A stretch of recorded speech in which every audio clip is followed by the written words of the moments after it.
नमस्कार मेरे विद्यार्थी मित्रों, राजस्थान की रजत बूंदे। आज हम इस पाठ के महत्वपूर्ण प्रश्न उत्तर देखने वाले हैं। Class 11th Hindi Vitan chapter number 2। चलिए शुरू करते हैं।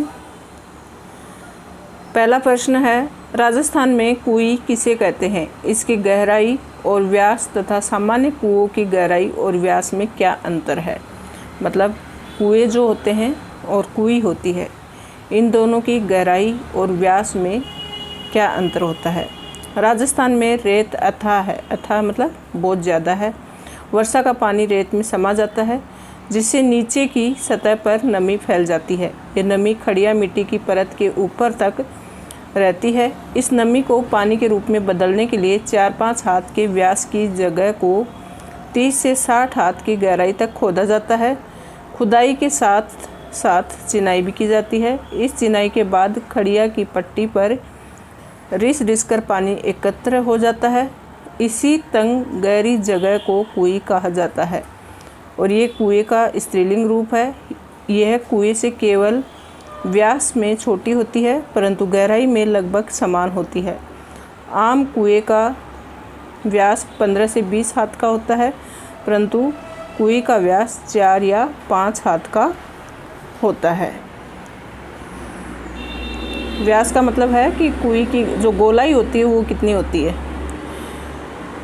प्रश्न नंबर 2, दिनों दिन बढ़ते पानी की समस्या से निपटने में ये पाठ आपकी कैसे मदद कर सकता है तथा देश के अन्य राज्यों में इसके लिए क्या उपाय हो रहे हैं?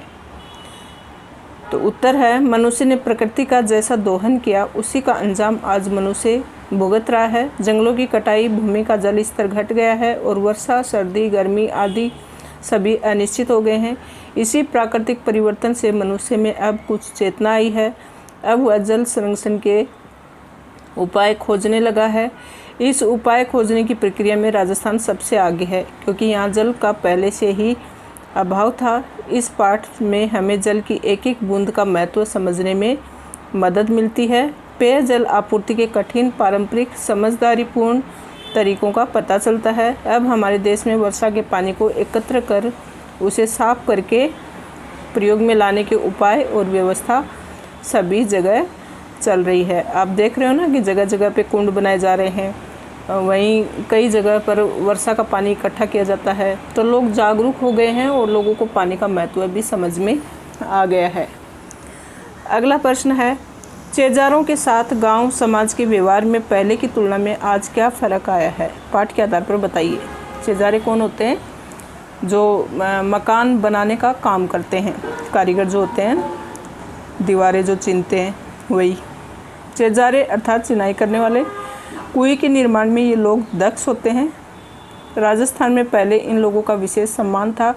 काम के समय उनका विशेष ध्यान रखा जाता था। कुएं खोदने पर चेलमबाजी को विदाई के समय तरह तरह की भेंट दी जाती थी। इसके बाद भी उनका संबंध गांव से जुड़ा रहता था।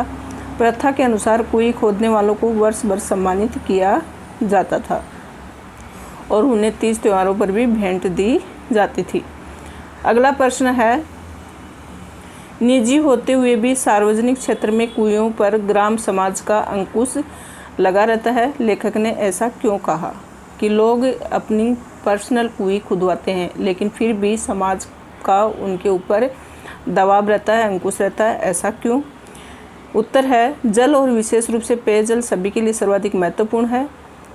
कुएं का जल और रेगिस्तान की गर्मी की तुलना करें तो जल अमृत से बढ़कर है। ऐसे में अपनी अपनी व्यक्तिगत कुएं बना लेना और मनमाने ढंग से इसका उपयोग करना समाज के अंकुश से परे हो जाएगा। अतः सार्वजनिक स्थान पर बनी व्यक्तिगत कुएं पर और उसके प्रयोग पर समाज का अंकुश रहता है। यह भी एक तथ्य है कि खड़िया की पट्टी वाले स्थान पर कुएं बनाई जाती है और इसलिए एक ही स्थान पर अनेक कुएं बनाई जाती हैं। अगला प्रश्न है, कुएं निर्माण से संबंधित निम्न शब्दों के बारे में जानकारी प्राप्त करें। पालर पानी, पाताल पानी और रेजानी पानी, ये क्या होते हैं? तो पालर पानी क्या होता है? ये पानी का वह रूप है जो सीधे बरसात से मिलता है। ये धरातल पर बहता है। इसे नदी, तालाब आदि से रोका जाता है। इस पानी का वाष्पीकरण जल्दी होता है। काफ़ी पानी ज़मीन के अंदर चला जाता है। पाताल पानी, जो पानी भूमि में आकर भूजल से मिल जाता है, उसे पाताल पानी कहते हैं। इसे कुओं, पंपों, ट्यूबवेलों आदि के द्वारा निकाला जाता है। और रेजानी पानी क्या होता है? ये पानी धरातल से नीचे उतरता है परंतु पाताल में नहीं मिलता है। ये पालर पानी और पाताल पानी के बीच का है। वर्षा की मात्रा नापने में इंच या सेंटीमीटर नहीं बल्कि रेजा शब्द का उपयोग किया जाता है। रेज का माप धरातल में समाई वर्षा को नापता है। रेजानी पानी खड़िया पट्टी के कारण पाताल पानी से अलग बना रहता है तथा इसे कुइयों के माध्यम से इकट्ठा किया जाता है। तो आप समझ गए होंगे पाताल पानी, पालर पानी और रेजानी पानी। अगर आपको नहीं समझ में आता है वीडियो को बार बार देखें, सभी प्रश्नों के उत्तर अच्छे से समझ में आ जाएंगे। चलिए अगला महत्वपूर्ण प्रश्न, कुएं का अपने शब्दों में वर्णन कीजिए। तो कुएं के बारे में हम पहले ही पढ़ चुके हैं कि कुआं का स्त्रीलिंग रूप होता है। कुएं का व्यास कम होता है जबकि गहराई कुएं और कुई दोनों की एक समान होती है। देख लेते हैं फिर भी। कुएं राजस्थान में रेगिस्तान में मीठे पानी से पोषण करने वाली एक कलात्मक कृति है। इसे बनाने में यहाँ के लोगों का पीढ़ी दर पीढ़ी का अनोखा अनुभव रहता है। एक समूचा शास्त्र विकसित किया जाता है। राजस्थान में जल की कमी तो सदा से ही है। इसे पूरा करने के लिए कुएं, तालाब, बावड़ी आदि का प्रयोग होता है। कुएं मीठे पानी का संग्रह स्थल है। मरुभूमि में रेत का विस्तार और गहराई अधिक है। यहाँ वर्षा अधिक मात्रा में भी हो तो भी शीघ्रता से भूमि में समा जाती है, पर कहीं कहीं मरुभूमि में रेत की सतह के नीचे प्राय 10-15 से 50-60 हाथ नीचे खड़िया पत्थर की एक पट्टी चलती है। ये पट्टी जहाँ भी है वहाँ वर्षा का जल भूतल के जल में नहीं मिल पाता। ये पट्टी उसे रोकती है। ये रुका हुआ पानी संग्रह कर प्रयोग में लाने की विधि है कुई। इसे छोटे व्यास में गहरी खुदाई करके बनाया जाता है और इसकी खुदाई एक छोटे उपकरण बसोली से की जाती है। खुदाई के साथ साथ चिनाई का काम भी चलता है। अगला प्रश्न है, राजस्थान में कुई क्यों बनाई जाती है? कुई से जल लेने की प्रक्रिया बताइए। तो राजस्थान में थार का रेगिस्तान है जहाँ जल का अभाव है। नदी, नहर आदि तो स्वपन की बात है। तालाबों और बावड़ियों से जल से नहाना, धोना, पशुधन की रक्षा करने का काम किया जाता है। कुएं बनाए भी जाते हैं। तो एक तो उनका जल स्तर बहुत नीचे होता है, दूसरा उनसे प्राप्त जल नमकीन होता है। अतः पेयजल आपूर्ति और भोजन बनाने के लिए कुएं के पानी का प्रयोग किया जाता है। इसी आवश्यकता की पूर्ति के लिए राजस्थान में कुएं बनाई जाती है। और जब कुएं तैयार हो जाती है तो रेत में रिस कर जल की बूंद कुएं में टपकने लगती है और कुएं में जल इकट्ठा हो जाता है। कुएं और कुएं में क्या अंतर है, इसको हम पहले ही पढ़ चुके हैं। अगला प्रश्न है, कुएं का मुंह छोटा रखने के क्या कारण हैं? तो इसके 3 बड़े कारण हैं। पहला है, रेत में जमा पानी कुएं में बहुत धीरे धीरे रिसता है, अतः मुंह छोटा हो तभी प्रतिदिन जल स्तर पानी भरने लायक बन पाता है। दूसरा है, बड़े व्यास से धूप और गर्मी में पानी के भाप बनकर उठ जाने का खतरा रहता है। अगर चौड़ाई ज़्यादा रहेगी, गोलाई ज़्यादा रहेगी तो उसमें सूर्य की किरणें सीधी जाएंगी, उससे पानी का वाष्पीकरण जल्दी होगा। 3 कारण हमने देख लिए हैं। अब अगला प्रश्न है, खड़िया पट्टी का विस्तार से वर्णन कीजिए। तो राजस्थान की मरुभूमि में रजकणों के नीचे खूब गहराई में खड़िया पट्टी की परत पाई जाती है। ये परत काफ़ी कठोर होती है। इसी परत के कारण रजकणों द्वारा सोख लिया जाता है। जल नीचे भूतल के जल में नहीं मिल पाता और उससे ऊपर रह जाता है। रेत के नीचे सब जगह खड़िया की पट्टी नहीं है, इसलिए कोई भी सारे राजस्थान में नहीं मिलती है। चूरू, बीकानेर, जैसलमेर और बाड़मेर के कई क्षेत्रों में ये पट्टी चलती है। इसी कारण यहाँ गांव-गांव में कुइयाँ हैं।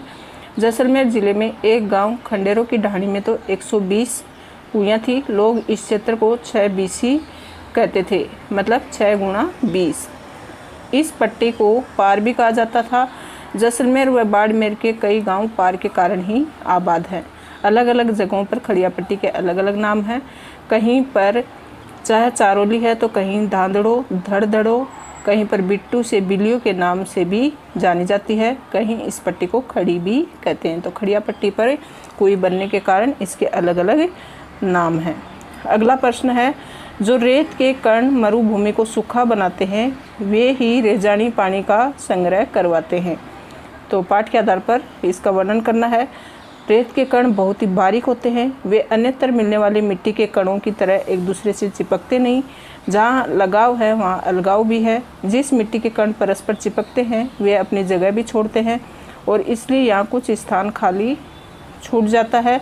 जैसे दोमट या काली मिट्टी के क्षेत्र में गुजरात, मध्य प्रदेश, महाराष्ट्र, बिहार आदि में वर्षा बंद होने के बाद धूप निकलने पर मिट्टी के कण चिपकने लगते हैं और धरती, खेत, आंगन में दरारें पड़ जाती हैं। धरती की संचित नमी इन दरारों से होकर उड़ जाती है, पर यहाँ के रेतीले कणों में बिखरे रहने की में ही संगठन है। मरुभूमि में रेत के कण समान रूप से बिखरे रहते हैं, यहाँ लगाव नहीं, इसलिए अलगाव भी नहीं होता। पानी गिरने पर कण थोड़े भारी हो जाते हैं पर अपनी जगह नहीं छोड़ते।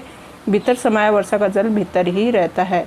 एक तरफ थोड़े नीचे चल रही खड़िया पट्टी इसकी रखवाली करती है तो ऊपर से रेत के असंख्य कण इस जल पर कड़ा पहरा रखते हैं। अगला प्रश्न है चेलमवांजी। चेलमवांजी मतलब चेजारे जो होते हैं उसके द्वारा किए जाने वाले कार्य का संक्षिप्त परिचय दीजिए। अच्छा प्रश्न है।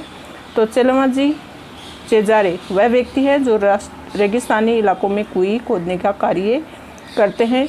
इन क्षेत्रों में कुएं खोदना एक विशेष प्रक्रिया है। इसमें छोटे से व्यास की 30 से 60 हाथ तक कुएं खुदाई और उसके साथ साथ चिनाई करनी पड़ती है। खुदाई के समय ज़मीन की नमी और हवा के अभाव में दम घोटू वातावरण रहता है।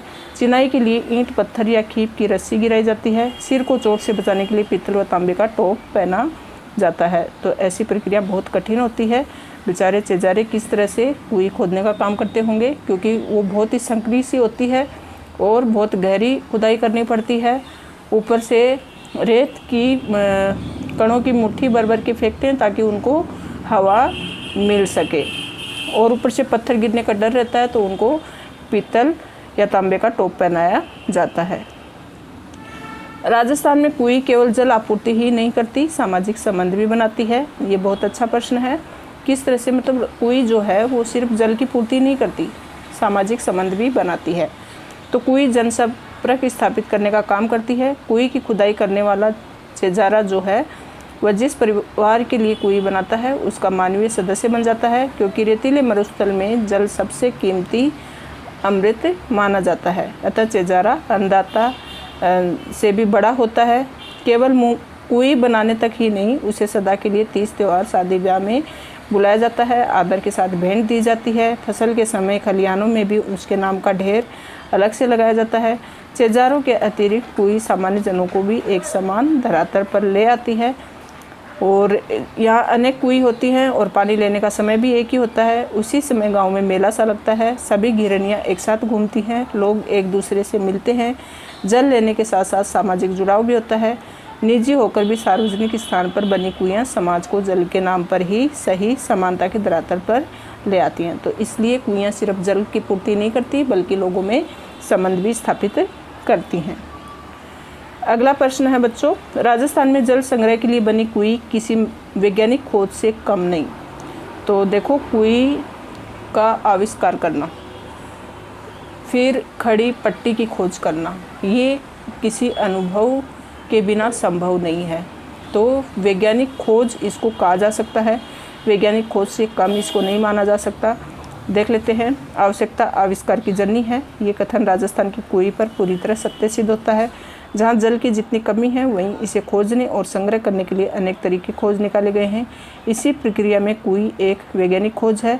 मरुभूमि के भीतर खड़िया की पट्टी को खोजना और उसे सतह से पानी को ऊपर लाना बड़ा दुर्गम, मतलब कठिन कार्य है। पट्टी खोजने में भी पीढ़ियों का अनुभव काम करता है। कभी तो गहरे कुएं खोदते समय इसकी जानकारी मिल जाती है, पर कभी वर्षा के बाद पानी का रेत में न बैठना भी इसकी जानकारी देता है। तो अपने अनुभवों को व्यवहार में उतारने का पूरा शास्त्र विकसित किया। और दूसरा बड़ा वैज्ञानिक प्रतिक्रिया वाला उदाहरण है कुएं को खोदना। उसमें चेजारों की कुएं खोदते समय दम घोटू गर्मी से छुटकारा पाने के लिए ऊपर से रेत फेंकना, ये भी एक विज्ञान का ही कार्य है। और तीसरा है कि कुएं की चिनाई जो पत्थर, ईंट, खीप की रस्सी और अरनी के लट्ठों से की जाती है। तो ये एक तरह से लोगों के टैलेंट का ही परिणाम है कि लोगों का अनुभव यहाँ पर काम आता है और अनुभवी व्यक्ति किसी वैज्ञानिक से कम नहीं होते।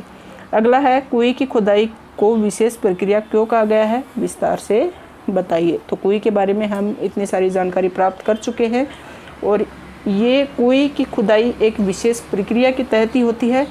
इसको हर कोई नहीं कर सकता, तो इसे खोदना साधारण या सामान्य लोगों के बस की बात नहीं है। सर्वप्रथम तो ये जांच की जाती है कि मरुभूमि की वह ज़मीन जहाँ कुएं बनानी है, कुएं बनाने के योग्य है या नहीं। इसके नीचे खड़िया की पट्टी है, तभी रेजानी पानी मिल सकता है। इसके बाद छोटा व्यास खींचकर विशिष्ट औजारों खुदाई का काम करते हैं।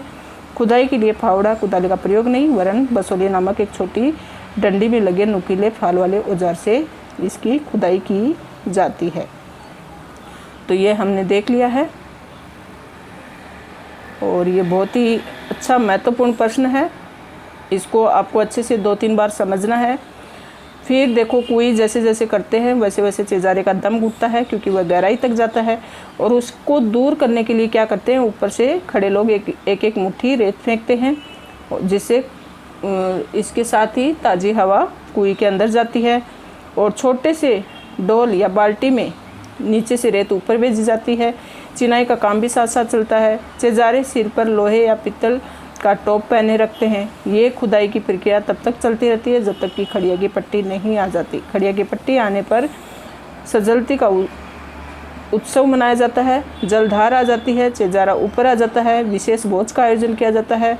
चिजारे को तरह तरह की भेंट दी जाती है और विद्या कर दिया जाता है। और हर तीज त्यौहार, ब्याह शादी और फसल के समय उन्हें मान सम्मान के साथ भेंट दी जाती है।